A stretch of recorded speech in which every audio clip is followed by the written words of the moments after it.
Hello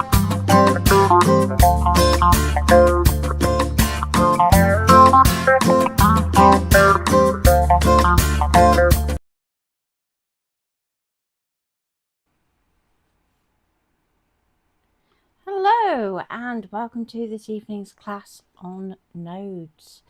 So this is a requested class where, it's a little bit tricky to quite understand sometimes what is kind of going on with handles and nodes, and it's one of those things that you need to practice. So I thought it'd be really good to spend some time in Canvas with you, and looking at the existing shapes that we can play with, that's going to help you learn along the way, but also using the path tool and how we can work with handles in that too. So hopefully you can hear me all right. If not, let me know. And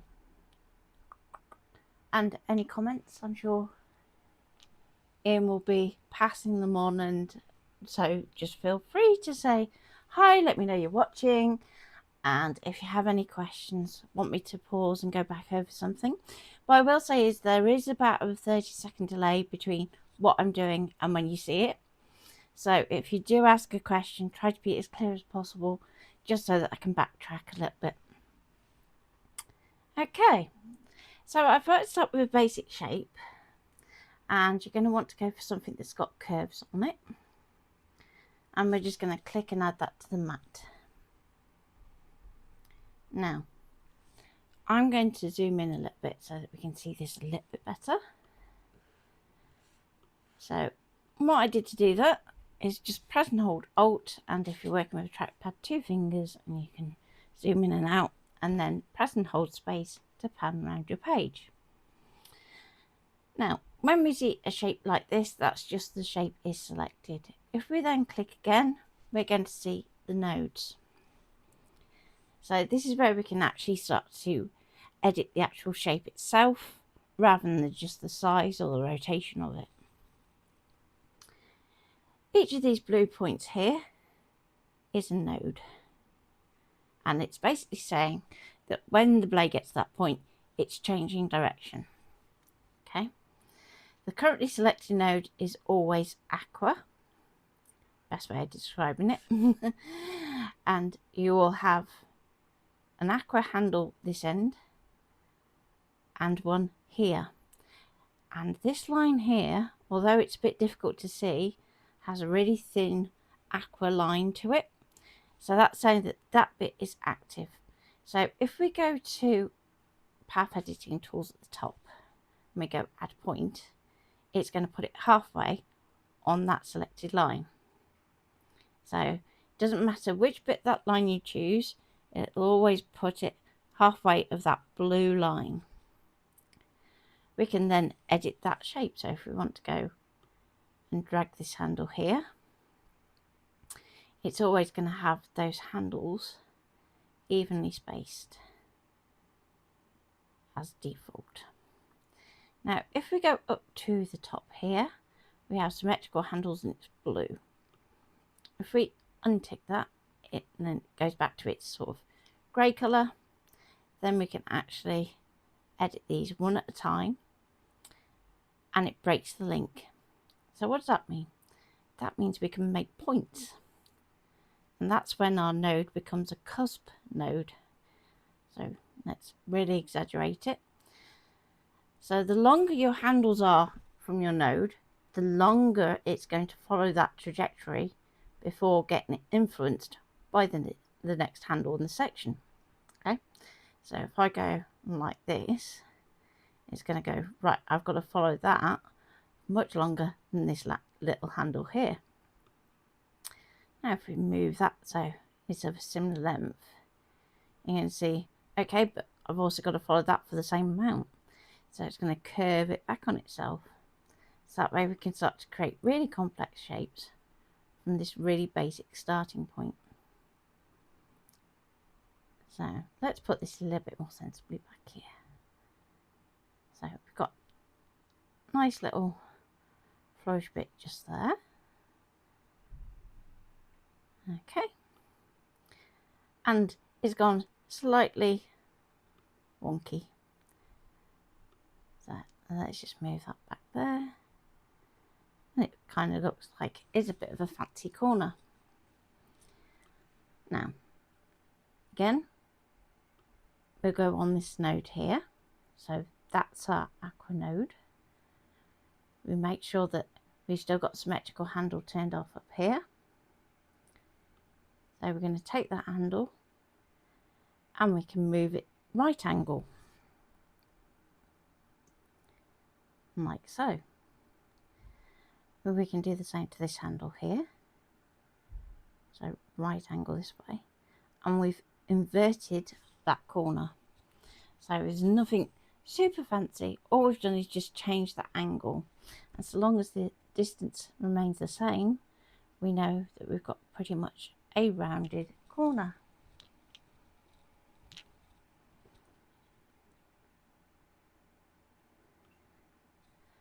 So let's go on there and let's do something a little bit different. So this time I'm going to add a point again, and this time I'm going to drag that point in here. So you can see now we've got this influence of this curve here and another curve here because we've got these two little handles. We can still go, okay, let's move that to a right angle, move that to a right angle, and again trying to keep those handle lengths about the same.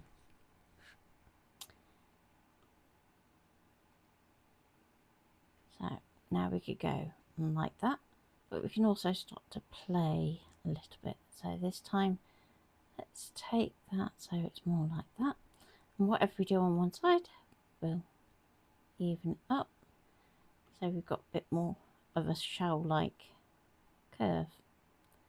Let's just move it back just a little bit. There we go. So we can start to put in things like fancy corners that we can then use as a way of cropping another shape. So we could get another rectangle and use that as a kind of subtract tool to actually give us fancy corners. Okay, so that's a really basic exercise that we can do to learn how to play with nodes. But it's one thing doing it to an existing shape, it's quite another to then go and draw from scratch. So let's delete that, and we're going to go to the path tool over here. So as you can see, it's got a little capital P next to it, and what that means is you can tap P to then get that going. So your pointer is going to change so that you have a little dot at the end. Now my software is doing a brilliant job of making that much bigger than what it is on my screen so that you can see what I'm doing a little bit clearer. So yours is going to look proportionally quite a bit smaller. If we click just to start our line, we then are tethered to a point. We can then click and drag to make a curve. Now if you decide that you want to have that so that it's a cusp node, don't worry about that too much at this point. Just try and get your nodes in roughly the right place. So I'm going to go and let's try and do something like an S if we're lucky. Now one thing you want to do when you're working with nodes is try and keep that number of nodes to a minimum. The less nodes you have, the smoother your cut is going to be, the quicker it's going to be, and the more accurate it's going to be.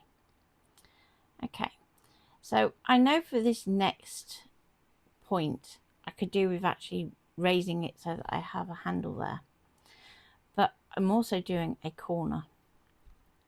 So rather than clicking and dragging for this one, I'm just going to click once. So So again, that gives me a corner point then. So same as what we started with, it's going to be tethered to a point, and we can just take that wherever we want to go to next. So let's take this inside here. Now, I want to create something where we've got parallel lines. And the best way to do that is to try and match node for node from one line to the other in terms of their position. So let's go about there, should be about right. And we'll do a click and drag so that we get a curve. And we'll go here, click and drag. Now, all these nodes that we're placing are not set in stone. We can come back and alter those after. Might just put a little curve on that one. Again, go level.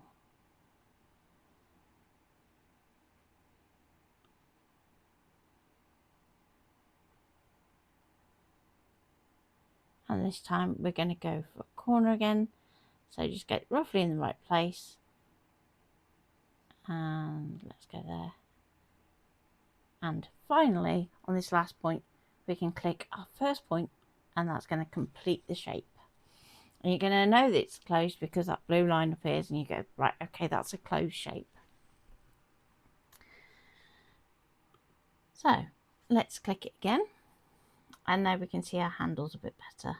So at the moment we've got this kind of wonky line here, and you can see it's already put a handle in, but it just hasn't quite got it right. So we can adjust that to where we need it.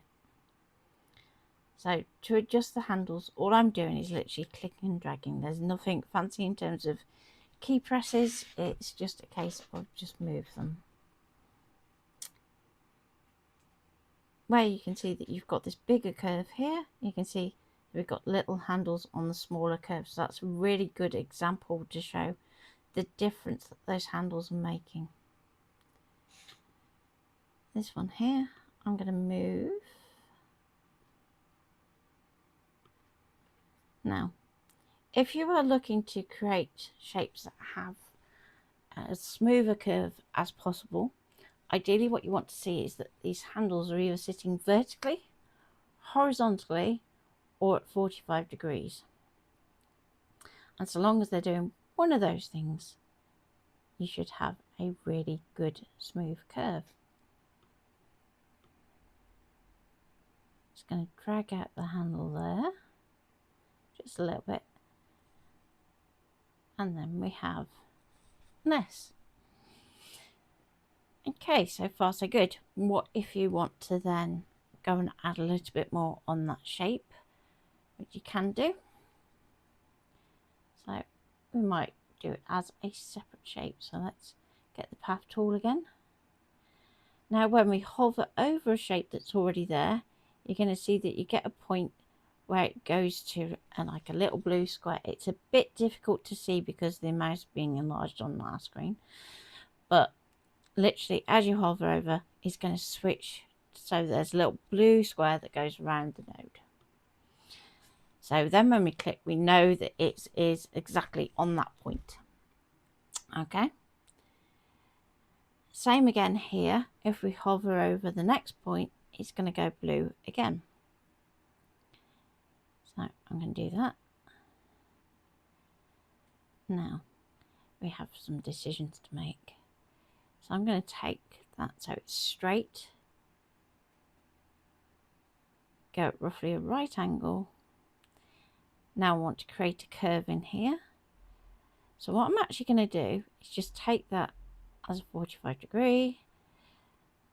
Now this section here, if we try and match this curve here, it's going to be a nightmare. So what I'm actually going to do is just take it back to that first point and click. So now we have that as a shape too. If we click again, we're going to get those nodes. And what we can do is, let's just try and get that line there. So there we go. So we've got our blue line on this section here, and at the moment everything is corners. and I want to make it a curve. I'm going to go to add point, like so.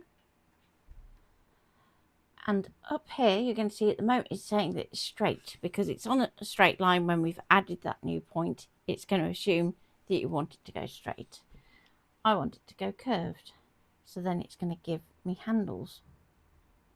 Okay. Then we can move that about. And if we zoom in a little bit more, so we can see what's going on.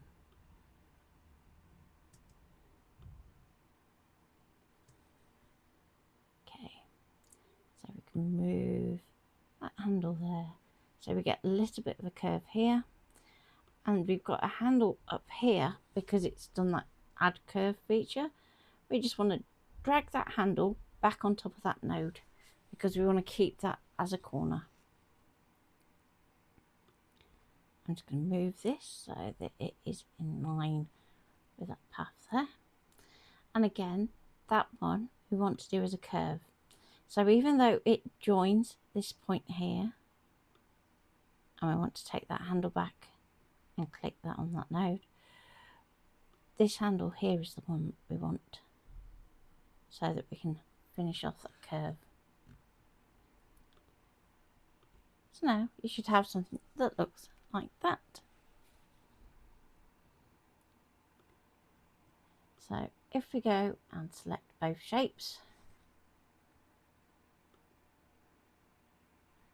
we can go to edit and weld those two together, and we have a lovely S.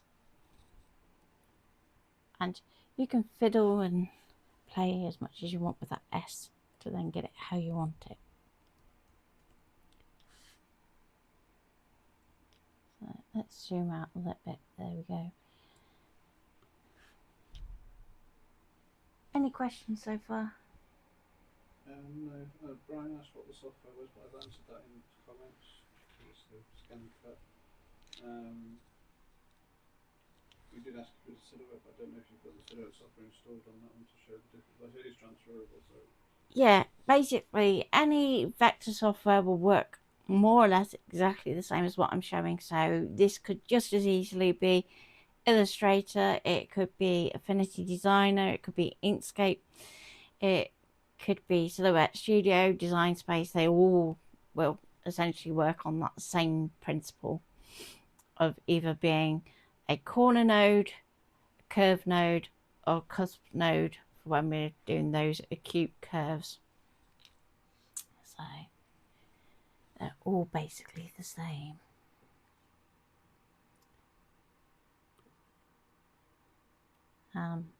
If you are interested in learning Affinity Designer, that's on my to-do list for sorting out is either a Zoom class or over one of the platforms so that we can actually share the screen and you can see what I'm doing.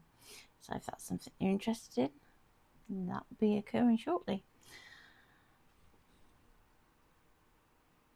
So let's say we want to do a shape where we know that we want it to be symmetrical. I'm going to start off with just a straight path. So if I click once and then press and hold shift, and I'm going to get a straight line down. So if we were to move out to the side, we're going to get a straight horizontal line. If we're going to go down 45 degrees, you're going to get a nice diagonal line. So it's a good way of drawing accurately without having to get the mouse in just the right position. Okay, so I'm going to click once and then hover over that same point and click again. That gives us what is known as an open path, so it's not a closed shape. If we were to send that to a cutter, it's going to just cut a straight line. So it's going to remain attached unless you go literally off your material, but I don't recommend that. So then what I'm going to do is I'm going to create one half of the shape working out from this center point. Now if it helps, we can go into layers. I'm just going to select that line and I'm going to lock it. So that means we can't select it by accident. It is just there for reference. You can change colour as well if you want. So let's say we were trying to draw a nose. So let's do a doggy nose. I'm going to go start it from that centre line, and this time I'm going to do a little bit of a dent in it, just a little bit, and we're going to take that out sort of round there, and if we click and drag we're going to get a nice curve.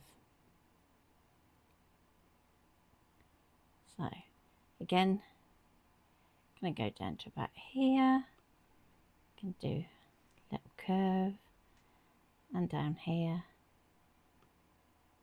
do a little curve there. Okay, and now I'm going to go up to the top. So we've got this curve here which goes over our kind of mirror line. I'm not too worried about that because you do need to have an overlap to actually be able to weld, particularly in Canvas Workspace, so that it doesn't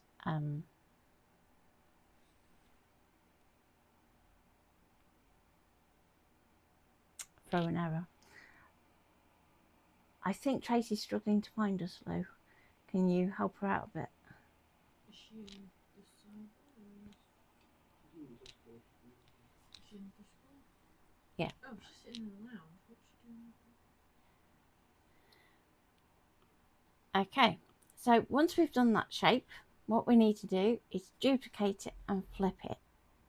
So if we go duplicate down here, it's going to automatically drop it down a bit to the left and a bit below. Now, if you're working in other software, what you're going to find is that duplicate is going to put it on top, so you don't have to do this next little step. So I'm going to select both, and I'm going to go a line to the left and a line to the top so that they're in line. I'm going to click off.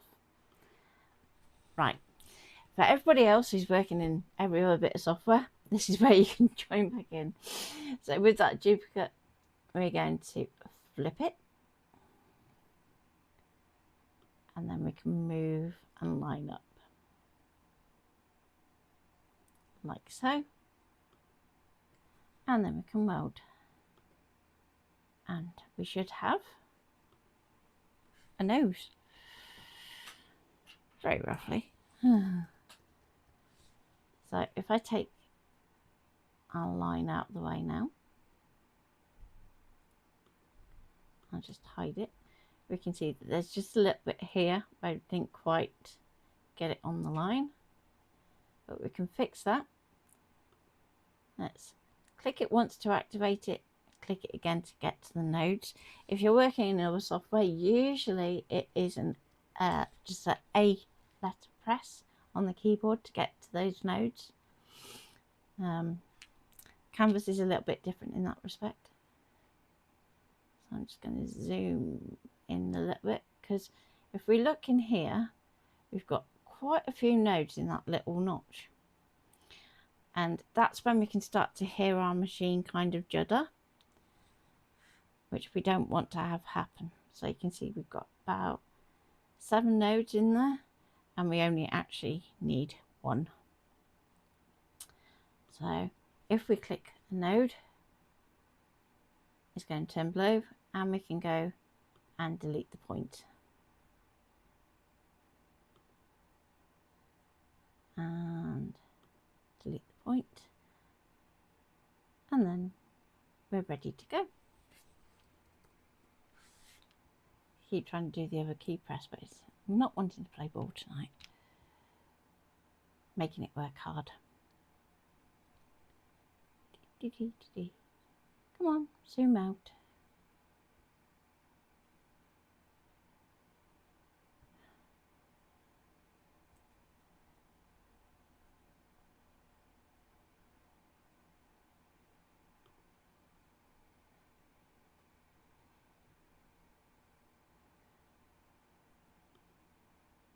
There we go.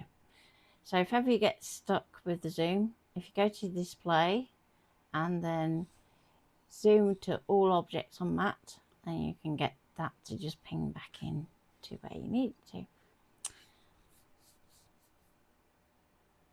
So anything I haven't covered, I've done adding nodes, I've done subtracting nodes, going from a straight to a curve, symmetrical handles. I think that's everything. Oh, one thing to show while I think of it, actually. Let's just click on a node, and if you want to break it apart for some reason, we can open the outline. And what that does is it removes that section of the line that's blue. Okay, so that's a way of, if you just need to keep something attached, so if you wanted to do like a door with a hinge, that's quite a good way of doing it. If you wanted to do some kind of animated card where you needed a fold put in, but the other element is more like a flap, then that is how you would do it. And then you could rejoin it with just a like dash line or something like that to work as your hinge. And that is everything in that kind of node editing that you're really going to need to know. A lot of it is just practice and learning where you can place nodes to make certain shapes. So yeah, practice makes perfect. In terms of moving between programs, some are easier than others, believe it or not. So I prefer Affinity for doing path work. It's just a little bit more controllable, and also you have a reverse path feature. So if you're struggling with welding in Affinity, there's a little reverse path. So anything that we are subtracting from the center, so let's say you were designing a capital A and you want to knock out that triangle at the top, reverse the path first, then subtract it, and you'll find that it works a lot better. So, what? Oh, right, yes, it's saying about designing with vectors. So, at the moment up on Amazon, you have the Designing with Vectors book. I'm currently updating that for Affinity, because when I wrote it, Affinity was still in version 1 and they're now in version 2. So I'm updating for Affinity, and then I will go back and do the others. And everything that I've covered is in the design for your ScanNCut as well. So it goes into detail about nodes there too. So if you do have any questions about that section, just reach out and I will more than happily go over individual bits of that book as well. Okay, so I think I've covered everything. If there's no more questions, then I will say night and enjoy your evening and see you next week. Is that it for questions? Nothing at the moment. Okay. As I said, there is about a 30-second delay, so we do try to give a little bit of extra time at the end, just in case. Because I always seem to manage to get one comment that catches me just as my closing video finishes. And